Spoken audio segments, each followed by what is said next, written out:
नमस्कार दोस्तों, अब हम आए हैं टीकमगढ़, कम 70-80 किलोमीटर दूर एक पचेर ग्राम है, वहाँ आए हैं। और वहाँ ही एक किला है, पचेर का किला, जिसका ये हम आपको दूसरा पार्ट दिखा रहे हैं। पहला तो हमने आपको अगली वीडियो में आपको हमें देखने को मिलेगा। ये है दूसरा, राजा भंवर सिंह का। पहला ये दो भाई थे, ये टीकमगढ़ बलदेवगढ़ के राजा के अधीन ये किला है। ये उन्हीं के शासन में राज करते थे। ये चलिए अब हम आपको अंदर की तरफ दिखाते हैं कि अंदर की तरफ, महल के अंदर की तरफ चलिए। चलिए देखिए कितनी घास लगी हुई है। बारिश का महीना है तो घास भी बहुत बड़ी बड़ी हो गई हैं। और अब हम आ रहे हैं भंवर सिंह, राजा भंवर सिंह के किले में, महल में। और ये देखिए कितनी खूबसूरती से इसको बनाया गया है। ये देखिए कितनी वही लाखोरी ईंटें लगी हुई हैं इसकी। और इधर भी वो बुर्ज दिखाई दे रहा है जहाँ सैनिक रहते थे। और इधर छोटे छोटे सैनिक की सुरक्षा के लिए रहते थे, इसमें सैनिक खड़े रहते थे सुरक्षा के लिए। चलिए अब हम चलते हैं अंदर। और ये देखिए भैया, चलो। हाँ दोस्तों, अब हम भंवर सिंह राजा के महल में आ चुके हैं। और ये देखिए ये मेन दरवाज़ा है। और इधर दोनों तरफ सैनिक रहने के लिए स्थान बना हुआ है, जिसमें कमरा बना हुआ है जिसमें सैनिक रहते थे। और हम राजा भंवर सिंह के महल में प्रवेश कर चुके हैं। और हमें प्रवेश करते ही एक चबूतरा दिखाई दे रहा है, शायद ये देखिए आपको कुछ चबूतरा बना हुआ है, कुछ बना हुआ भी अंदर है। क्या है, घास फूस जाम चुकी है। और इधर देखिए आप नज़र दौड़ाइए तो इधर पूरा सब खरहर ही है, आपको सब ये गिरा पड़ा दिखाई दे रहा है।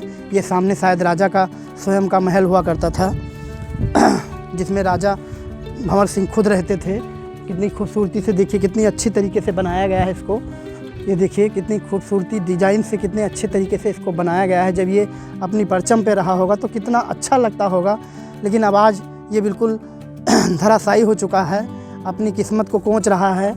शायद इसको सरकार की जब मदद की ज़रूरत थी, लेकिन अब तो बेकार हो चुका है ये पूरा। देखिए कितना खूबसूरत गेट इसका दिखाई दे रहा है। जब इतना खूबसूरत इसका ये आगे का गेट था तो महल कितना खूबसूरत रहा होगा। चलिए देखते हैं। हम अंदर तो जा नहीं सकते क्योंकि ये सारे जंगल हो चुके हैं।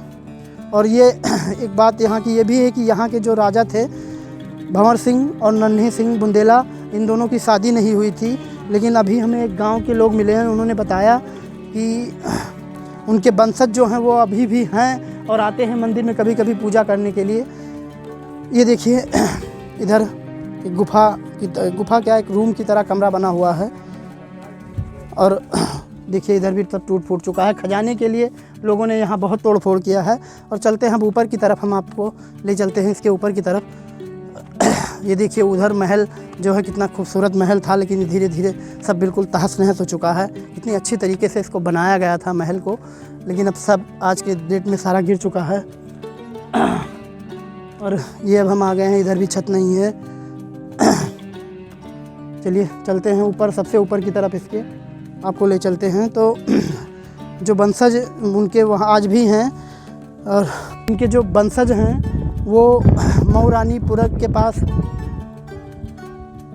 यहाँ पे हमें ग्रामीण ने बताया कि यहाँ इनके वंशज जो हैं वो आते हैं कभी कभी मंदिर पर पूजा करने। यहाँ जो हनुमान जी की मंदिर है वहाँ पर आते हैं, उनके कुल देवता हैं, पूजा करने के लिए आते हैं। और उनके वंशज मऊरानीपुर के पास में रहते हैं, आज भी रहते हैं। तो हमने उनसे पूछा कि अगर यहाँ लोग तो कहते हैं कि ये किला कुंवारा किला है, यहाँ दोनों राजाओं की शादी नहीं हुई थी।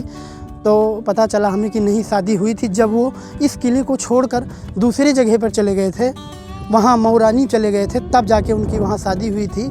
और तब से ये किला ऐसे ही खड़ा है, पड़ा हुआ है। धीरे धीरे ये सब टूट चुका है। जब यहाँ से वो लोग किला छोड़ के, ये दोनों महल छोड़ के चले गए, उसके बाद जाके उनकी वहाँ मऊरानी में उन्होंने अपना महल बनवाया, किला बनवाया, और वहीं उनकी शादी हुई। और वहीं आज भी उनके वंशज रहते हैं। तब इसी कारण तब से ये किला ऐसे ही धीरे धीरे खंडहर हो चुका है। और इसीलिए इसको अब कुंवारा किला कहा जाता है, क्योंकि यहाँ जो राजा थे दोनों, वहाँ उनकी इस किले में शादी नहीं हुई थी, इस महल में शादी नहीं हुई थी, इसलिए इसको कुंवारा महल किला कहा जाता है। दोनों तरफ आप देखेंगे, उधर छोटे भाई का महल दिखाई दे रहा है और इधर बड़े भाई का महल दिखाई दे रहा है। चलिए अब हम चलते हैं आगे की तरफ। उधर एक आपको बुरुज दिखाई दे रहा है, जो कमल की फूल, नहीं शायद वो मंदिर है ना। चलते हैं नीचे की तरफ। और कुछ और दिखाते हैं जो इसका मिलता है। देखिए हरियाली चारों तरफ आपको दिखाई दे रही है। बारिश का महीना है तो जंगल ही जंगल। इधर चले, इधर इधर, हाँ इधर से ही रास्ता है नीचे जाने का। चलिए चलते हैं हम नीचे की तरफ। चलो चलते हैं पीछे की तरफ।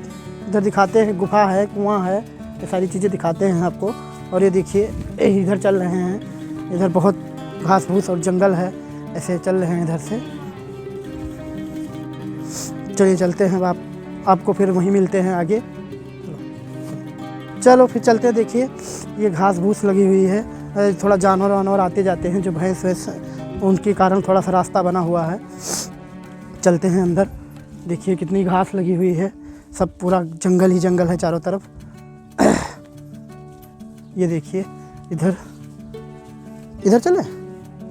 देखिए बहुत से चमगादड़ की आवाज़ आ रही है और इधर चमगादड़ की भी आवाज़ आ रही है। और इधर बहुत से, जैसे लग रहा है कि किसी के जानवर वानवर रहते हैं, बांधे जाते हैं किसी के, यहाँ पर। ये देखिए ये इस किले में आज भी शायद जैसे किसी के जानवर बांधे जाते हैं।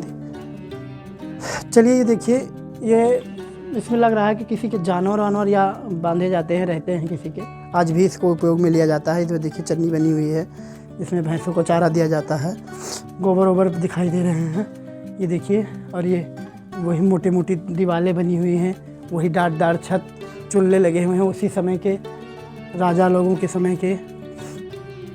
और ये देखिए किधर चले हो, चलते हैं अब हम आपको ले चलते हैं बाहर की तरफ। इधर एक कुआं है और चलिए चलते हैं।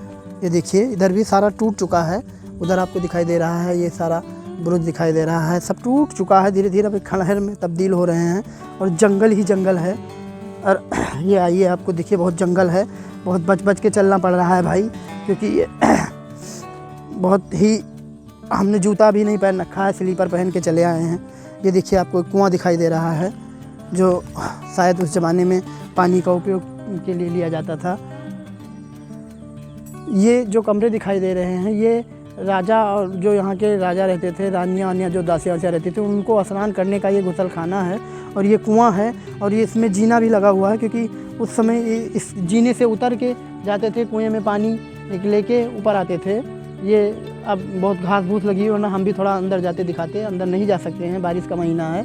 और यहीं से स्नान के लिए पानी ला के आते थे, तो उस रूमों में स्नान करते थे राजा लोग और रानियाँ, जो भी यहाँ के लोग रहते थे, वो सारे लोग स्नान करते थे।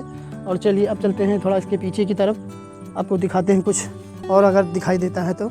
जंगल बहुत हो गया है, बहुत ही घास भूसा हो गया है, बारिश का महीना तो है ही है भाई। ये देखिए पीछे की तरफ आपको बुरुज सिर्फ इसकी दीवारें इसी की भी बची हुई है और अब कुछ दिखाई नहीं दे रही है। चलिए चलते हैं ऊपर इसके, देखते हैं क्या है यहाँ पर। ये तो लग रहा है जैसे किसी मोरंग की ढेर लगी हो, ऐसे ही लग रहा है ये, जैसे किसी मोरंग की ढेर लगी हो या कुछ बना हुआ था, बिल्कुल ढह गया है। और ये देखिए इधर से आपको दिखाई दे रहा होगा चारों तरफ, ये पूरी दीवार आपको दिखाई दे रही, बाउंड्री वाल पूरी आपको दिखाई दे रही है पूरी। और ये किले के जो हैं, महल के जो बुरुज बने हुए हैं, ये दिखाई दे रहे हैं। ये पहली दीवार है, ये दूसरी सुरक्षा के तरीके से बनाई जाती थी। और ये शायद पानी इसमें भी रहता था, क्योंकि ये इसलिए बनाया जाता था, इसमें पानी डाल देते थे ताकि सुरक्षा रहे, किले की सुरक्षा के लिए। इसे कि पीछे भी ऐसे ही बना होगा, लेकिन अब पीछे दिखा नहीं सकते हैं क्योंकि बहुत बारिश का महीना है, ज़्यादा अंदर जा नहीं सकते। चलिए चलते हैं हम बाहर और अब हम करते हैं ब्लॉग को एंड। आपको मिलते हैं अगले ब्लॉग में, तब तक के लिए जय श्री राम, जय श्री राम। चलो।